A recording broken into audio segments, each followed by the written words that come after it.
জলপাইগুড়ির তিস্তাস পারে আপনাদের সবাইকে স্বাগতম। আজ তিস্তা নদী যেন এক অন্য রূপে ধরা দিয়েছে। নদীর জল কিছুটা বেড়েছে, আর সেই বাড়তি জলের টানে তৈরি হয়েছে ছোট ছোট জলপ্রবাহ। সেই জলপথের মাঝখান দিয়ে ধীরে ধীরে এগিয়ে চলেছে ছোট ডিঙ্গি নৌকাগুলো।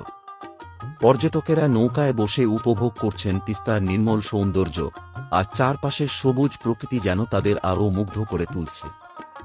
নদীর ওপারে বিস্তীর্ণ চর, সেখানে একদল ছেলে আনন্দে মেতে উঠেছে ফুটবল খেলায়।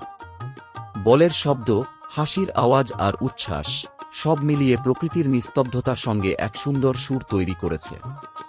দূর থেকে সেই দৃশ্য দেখতে সত্যিই মন ভরে যায়। হালকা বাতাস নদীর বুক ছুঁয়ে বয়ে যাচ্ছে। জলের মৃদু ঢেউ, নৌকার ধীর গতি আর পাখির ডাক, সব মিলিয়ে এই জায়গাটি যেন শহরের কোলাহল থেকে অনেক দূরের এক শান্তির ঠিকানা। এখানে এলে মনে হয় জীবনের ব্যস্ততা কিছুক্ষণের জন্য থেমে গেছে, আর প্রকৃতি নিজের ভাষায় গল্প শোনাচ্ছে। আপনি যদি কখনো জলপাইগুড়িতে আসেন, তাহলে তিস্তাস পাড়ের এই মনোমুগ্ধকর পরিবেশ একবার অবশ্যই উপভোগ করবেন।